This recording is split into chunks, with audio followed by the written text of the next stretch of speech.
segundo bloque de MBD Noticias. Tenemos 24 grados de temperatura en estos momentos en Capital y recibimos ya con muchísimo gusto al fiscal de homicidios de primer turno, Carlos Negro. Un gusto recibirlo esta mañana. Bueno, muchas gracias, igualmente. Vamos a empezar por la situación de violencia, ¿no? Digo, Montevideo es uno de los departamentos junto con Rivera que representa o tiene más niveles de violencia, pero si bien esto no es nuevo, en los últimos años, las últimas semanas ha sorprendido la presencia de niños y de adolescentes como víctimas, ¿no? ¿A qué atribuye esta, digamos, esta presencia de niños afectados en este caso? Bueno, al igual que si es que es un incremento. Sí, al igual que el incremento de la violencia, que es sostenido, que no es de las últimas semanas, es un periodo bastante más largo que eso, pero seguramente este incremento de la violencia y las formas de la violencia, el uso de armas, el uso de algún tipo de armas, como las armas automáticas que en el país se desconocían hace unos años, y esto sí es un fenómeno relativamente reciente. Ahora el arma automática es un denominador común en la periferia de Montevideo, y el uso de ese tipo de armas que son de alto poder de fuego y de daño en manos de gente que realmente no tiene ningún tipo de escrúpulo ni de freno inhibitorio para su uso, esto genera que cuando se dispara a una persona haya daños que no quiero llamar colaterales porque suena bastante banal decirlo así, pero que no son parte del objetivo del que dispara, pero que no importa si se daña a otras personas.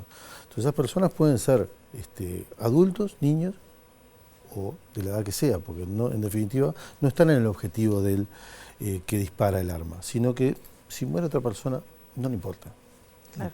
¿Y cómo cambia la investigación en Fiscalía cuando hay niños o adolescentes en el medio como víctimas, a veces como testigos, porque también a veces resultan en medio de una balacera? La investigación es siempre la misma. Obviamente que hay determinadas circunstancias que mueven más la sensibilidad de la gente y también de los funcionarios. Ningún fiscal, ningún policía es ajeno a una circunstancia tan dramática desde el punto de vista emocional como es la muerte de un niño o como es la muerte de un colega para un policía, que cuando en el ejercicio de su función también cae abatido, como nos pasó hace muy poco también con un policía. Son circunstancias excepcionales que realmente conmueven al fiscal o al equipo investigador. Pero hay que hacer de eso una abstracción y lograr llevar adelante la investigación sin que esto sea una interferencia para el funcionario policial o para el funcionario fiscal. Estamos relativamente preparados para eso, si bien nunca del todo, ¿verdad? Pero estamos preparados para sobreponernos a ese tipo de circunstancias para llevar adelante una investigación de forma profesional. Claro, en los últimos días, algo que no es nuevo tampoco, pero se dieron datos que sorprenden de el poco esclarecimiento, el bajo nivel de esclarecimiento sobre los homicidios, que esto uno lleva a pensar, bueno, qué grado de impunidad, ¿no? Hay cuando hay poca resolución o se llega a las causas. ¿Qué es lo que dificulta en una investigación que llevan ustedes adelante, identificar al autor, a los autores de un homicidio? Y yo creo que fundamentalmente es muy difícil de medir porque es el porcentaje de no aclaración puede obedecer a múltiples factores. Pero en lo que concierne a nosotros, en el que trabajamos en el territorio, digamos en la práctica, lo que vemos es que estas modalidades delictivas de las ejecuciones por diferente tipo de motivación, que pueden ser rencillas personales, venganzas, ajustes de cuentas derivados de las drogas, diferentes razones o motivos que muchas veces se ponen en una bolsa y dice ajuste de cuentas. Bueno, ajuste de cuentas por drogas, en realidad esa categoría no existe y habría que discriminar, y cuando uno discrimina se da cuenta que la droga tiene una incidencia directa, pero no es lo que parece o lo que se dice que es. En realidad una investigación muy reciente de Rogido, Borges y Cano establece que solamente un 6-7% de los homicidios ocurren directamente por las drogas. Pero en este tipo de ejecuciones, por diferentes factores, lo que hay es una preparación mínima del ejecutor para lograr ese homicidio, lo cual lleva a que tome algún tipo de recaudo, por más mínimo que sea, pero ya un casco, el que se elija una zona donde no hay una cámara. Ellos conocen el barrio, saben dónde están las cámaras. A veces las rompen, a veces incluso las roban, las sacan para que lograr sectores ciegos, digamos. Y bueno, la elección de este tipo de lugares, horas y la escasez de testigos o el amedrentamiento de testigos hace en definitiva que sea más dificultoso un homicidio de estas características que el que siempre estábamos acostumbrados a ver los viejos fiscales, que era un vecino que se pelea con el otro. El vecino se pelea con el otro, todos sabíamos quién había sido el que apuñaló a su vecino y la investigación era muy sencilla. Ahora la cuestión cambia. ¿Y en otros países es igual? ¿Hay tan poca, digamos, nivel de esclarecimiento? Y bueno, en Latinoamérica, que es donde nosotros nos deberíamos mirar para ver cómo estamos y para también buscar algún tipo de solución a la problemática, porque son países más parecidos a nosotros, esto es bastante común, bastante común. Emiliano Rogido estuvo en esta misma semana acá en MB Noticias trabajo, sí. Y claro, mencionaba también, bueno, ese mismo porcentaje tan bajo de homicidios vinculados al narcotráfico, ¿no? Pero no es la percepción que la gente tiene a través de los medios de comunicación, que nos informan de otra manera, vamos a decirlo también así. El relato es diferente y uno a veces toma eso. ¿Cómo lo toman ustedes, la percepción que tienen ustedes en el trabajo, de cómo a veces los medios podemos estar yendo para un lado equivocado o informando distinto a lo que es la realidad que ustedes tienen entre manos? Sí, pero a ver, ¿complica?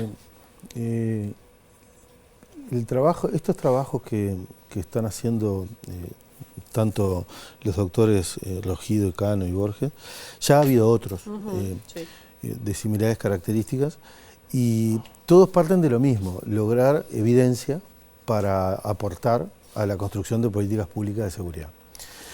Y ingresar en un paradigma nuevo que no sea el famoso cobrar el grito de la tribuna, ¿no? Con el último caso que sucedió y que conmovió a la opinión pública, a partir de eso legislar.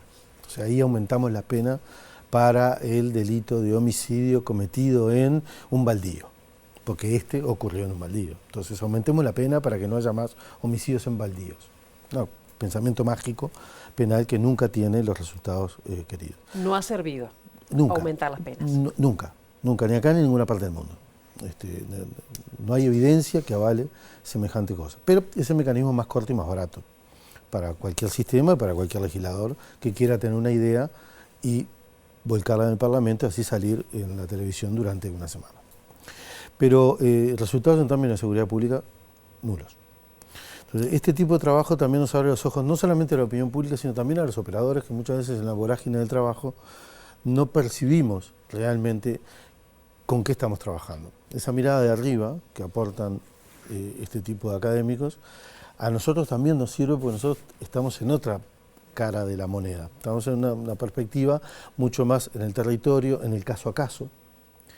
Y el que nos muestren la fotografía de arriba, a nosotros también nos sirve para decir, por eso es que nosotros advertíamos esto. ¿Y en este caso qué descubrió, qué le llamó la atención? Bueno, me llamó la atención, como a muchos, este porcentaje del 6% de homicidios derivados directamente de conflictos de drogas, que tiene mucho de realidad cuando uno lo ve desde arriba, como te digo, cuando nos muestran esta fotografía este tipo de profesionales.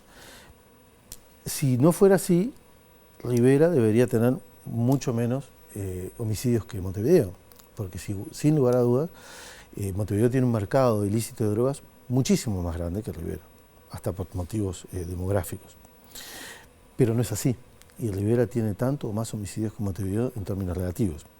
Entonces vale decir, ¿hay una correspondencia directa entre el tráfico de drogas y los homicidios? No.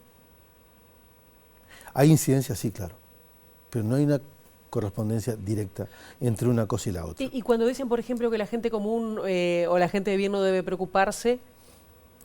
Y bueno, es realmente más preocupante porque los índices de violencia en una sociedad no pasan solamente en algunos lugares, en algunos estratos o en algunos sectores. Algunos se ven más atacados que otros, sí, por otros factores. También muchos de ellos socioeconómicos, pero no son los únicos. Y cuando está instalada la violencia en una sociedad, es muy difícil extirparla. Y tiende a reproducirse mucho más que a disminuir por determinadas medidas. Y eso es lo que nos debe llevar a preocupar, que este fenómeno, como bien dice Rogido, es más inercial que otra cosa. Proponer cambios en esto o avisorar que los homicidios van a bajar por algunas medidas mágicas de la noche a la mañana o en el mediano o corto plazo, eso no va a suceder. No hay nada que indique que ello va a suceder. Hay que tener una mirada mucho más largoplacista y crear políticas públicas generadas en evidencia y no en sentido común, no en cuestiones a veces hasta subjetivas o de mano dura o de recetas importadas de El Salvador. Igual ve más violencia en estos últimos tiempos, crecimiento. Bueno, es que es lo que te planteo. Todo indica que los niveles de violencia van a seguir ocurriendo, por lo menos en el mismo nivel o más. Negro, tenemos que ir cerrando, pero no quería dejar de preguntarle sobre cómo es trabajar o qué impacto tiene cuando recibe críticas el trabajo de Fiscalía o de los fiscales en general. Sobre todo de primeras figuras de funcionarios, de altos funcionarios públicos. ¿Afecta la institucionalidad? ¿Afecta la credibilidad? Mira, siempre defendí, durante mis 30 años de carrera, siempre defendí la libertad de expresión, siempre defendí el derecho de los ciudadanos a criticar las decisiones judiciales y de los fiscales, por supuesto. Siempre dije que los dirigentes políticos tienen incluso mayor legitimidad que los ciudadanos para criticarnos, porque ellos representan a los ciudadanos, entonces su opinión es más importante aún y debe ser analizada con mayor detenimiento por nosotros cuando somos criticados por ellos. Pero esa crítica tiene que ser a nivel profesional, tiene que ser una crítica de nuestro trabajo como tal, y en tal sentido será siempre, por lo menos, escuchada y respetada. Muchas veces hasta bienvenida, pero por lo menos escuchada y respetada. Lo que no podemos tolerar es que se cuestione la justicia por motivaciones de tipo de índole o política o personal o que sean ajenas a lo que es el cumplimiento de nuestra tarea. Claro, y acá lo interrumpo y ya con esto tenemos que cerrar. ¿Qué pasa cuando hace bien o hace mal o no afecta cuando algunos fiscales dejan de ser tales y hacen carrera política? Es un fenómeno bastante común en América Latina y es un fenómeno bastante común en los sistemas acusatorios donde los fiscales tienen a cargo la investigación, que son casi todas partes del mundo. Hoy por hoy, acá no lo conocían, pero era un problema nuestro, no del mundo. Cuando los fiscales tienen un nivel de exposición tan alto, por tener bajo su comando las investigaciones, lo que genera es a veces una repercusión política y una tentación para algunos de cambiar de rubro y pasar a la parte política. ¿Hace bien? Es parte de la realidad, con eso hay que trabajar. Carlos Negro, muchísimas gracias por estos minutos. No, por favor, ustedes.